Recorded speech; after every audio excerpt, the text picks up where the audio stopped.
there's not loads of time, Phil, between now and Chelsea, but he has got some options. You know, Paul talked before about, you know, not wanting to completely go back to basics, but he could do that for one game and then sort of look to have a bit of a think, or he could really stick to his guns and go again. The options sort of are there. We don't know completely the injury situation, but of a couple of players. But if we look first of all defensively, you know, against Palace we gave away a lot of balls in the channels. We give away a lot of Chelsea chances that way. Against Galatasaray, it didn't sort of look like it was sort of quite working either. Would your first step be looking to make us a bit more defensively resolute? And if so, how would you look to do that? I'm not sure, because I feel like this game is really different to the last two in terms of... I can't figure it out. Osimhen and Mateta are big, physical, handful centre-halves. Chelsea aren't going to play one of them.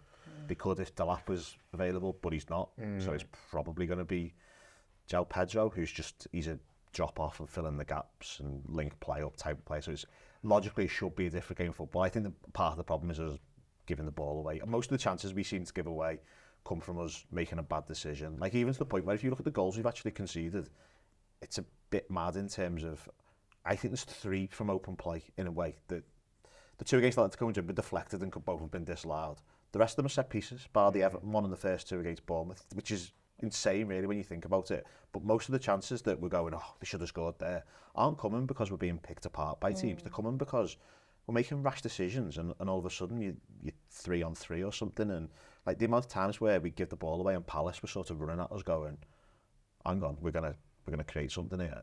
It was mad to watch how we try and fizz a ball into the field, and otherwise we'd lose it. Someone gets, the amount of times we were getting sort of dispossessed on halfway, where someone's tried to turn someone the other night, for example.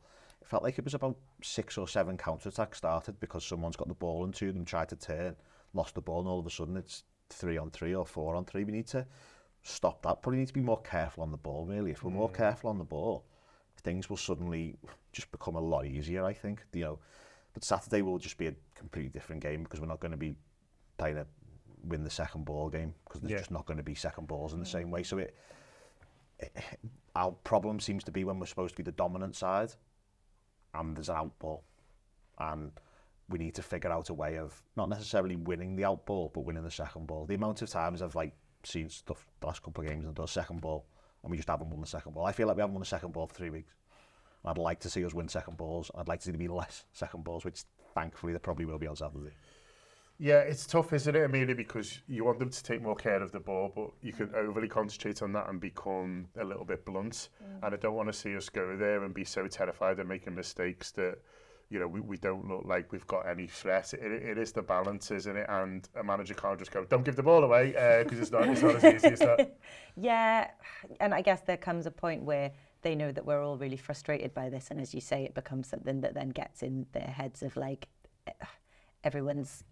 There's a pressure there to not be shit, which I know every single game should be the case, but there's a frustration around how easily they're giving balls away, and particular players especially, like some crosses that are just naff and that we should be better than. So yeah, I don't know whether it's, I think Phil has convinced me that it's more a case of what they're doing rather than who's doing it. I think I had kind of thought if we just change up who's where, then maybe there'll be a different result, but it's actually more a case of how we're approaching it rather than who it is that's on the pitch. I mean, he could make changes though, but to be fair to the manager on this, you know, you look at the centre halves, for example, Leone looks great but then gets injured, which is really unfortunate. I think if that hadn't happened, there might be a few people saying, well let's see him.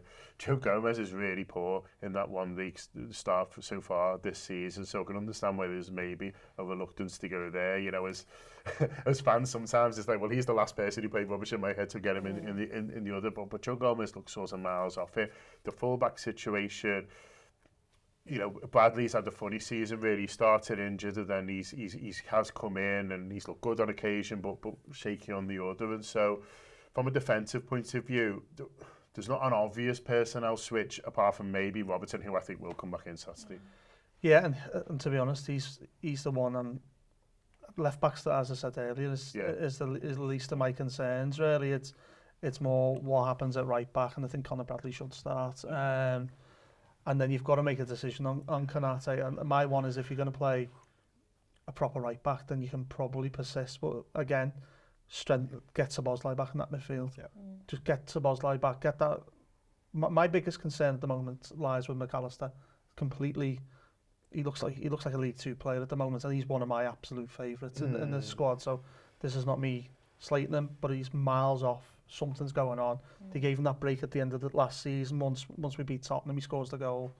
You don't see him again, and then he goes into some sort of rehabilitation, which he doesn't seem to be firing on all cylinders. I don't. The club haven't said what it is, and I know he's just had a baby and whatever, so could have stuff going on at home. But there's something with him that's not right. So I wouldn't put him anywhere near it personally.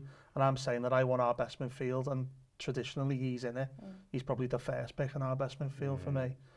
But I would just go with Gravenberch, Szoboszlai and Jones, and that would be my simple midfield. I think a lot of the time when things have been going wrong, he's brought Jones on as a sub, and the midfield seems to have stabilised. But it's been with the other two back in the middle. So I that's what I would personally do, and just try and from that point on, I don't care if you play Verto or Gakpo left. You know, I like that's their luxury positions. Win the battle and then go and win the war. And the battle's going to happen, especially against Chelsea in the middle of the park.